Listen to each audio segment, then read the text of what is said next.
Strategies to mitigate risk and uncertainty in agriculture here in the Philippines.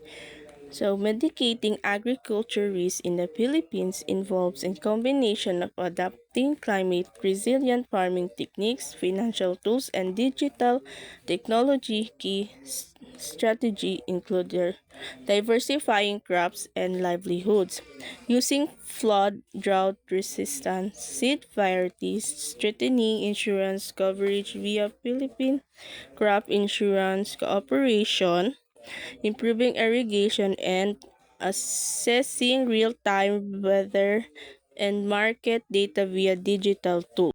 Strategy for risk mitigation, production risk management, or natural hazard.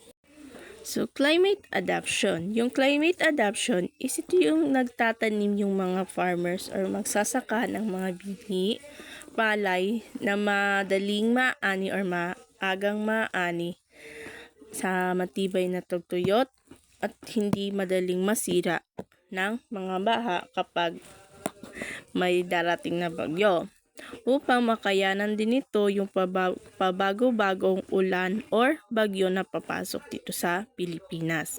Diversification. Yung diversification is sa halip na iisa lang yung kanilang itatanim, magtatanim pa sila ng iba't ibang crops or mag-aalaga sila ng hayop at isda para kapag nasira man yung kanilang tinanim at kahit papano meron pa rin silang pagkakakitaan.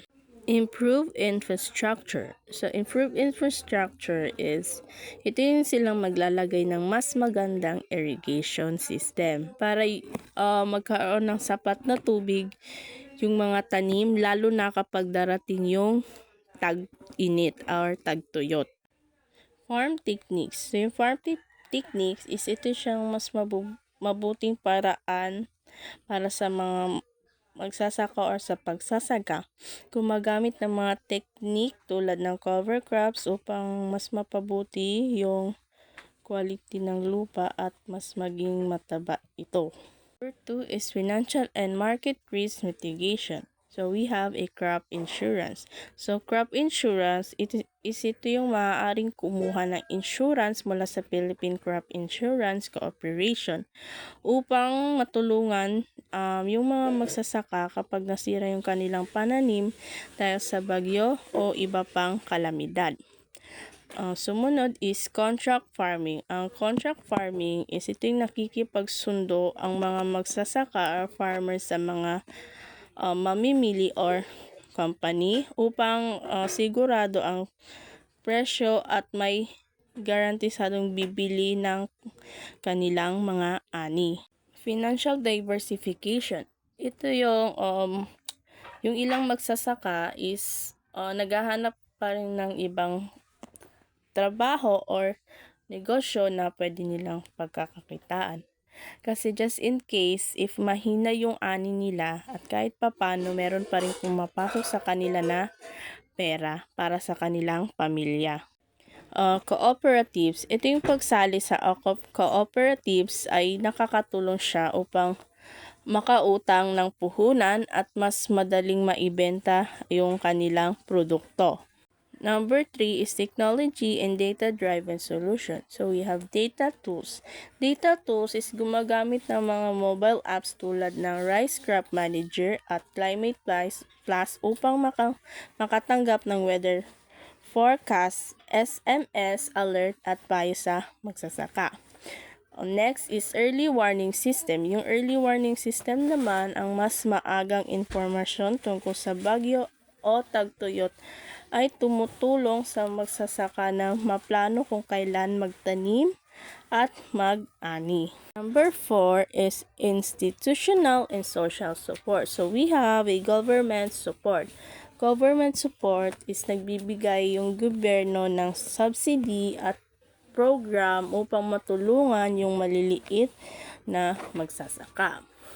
The next one is extension service. Yung extension service naman, ito yung mga agriculture extension worker ay nagtuturo ng modernong paraan ng pagsasaka upang mas mapabuti ang ani at mabawasan ang mga risk sa pagtatanim.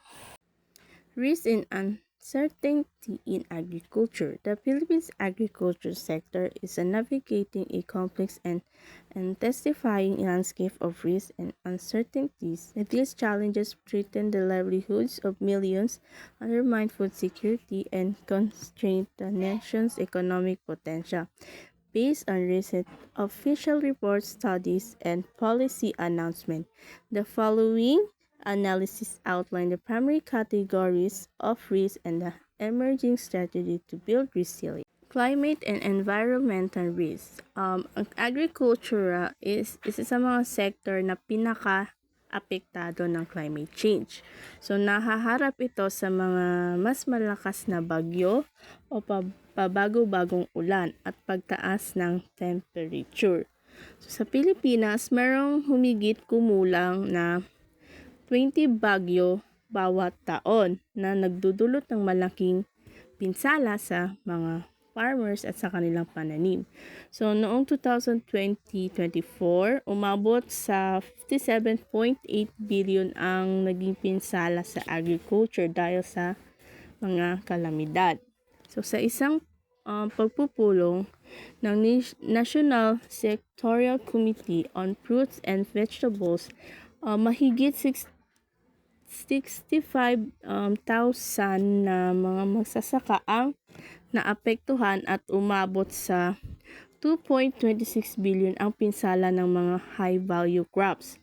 And matagal na init at hindi tiyak niyong panahon nakakasira rin sa mga karaniwang schedule na pagtatanim.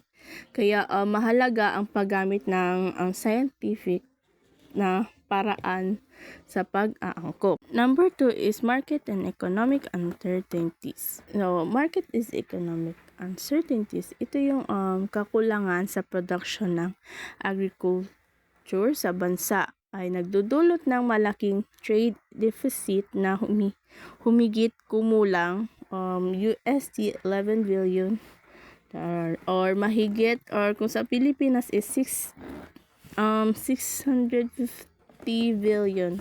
So, ang export ng agriculture ng Pilipinas ay nasa 7.8 billion lamang. So, mas mababa kumpara sa ibang bansa tulad ng Thailand at Vietnam. May mga tension din sa kalakalan tulad ng posibleng taripa ng Estados Unidos na maaaring magpababa ng import nila ng produkto agriculture ng Pilipinas or nasa lang siya 25%.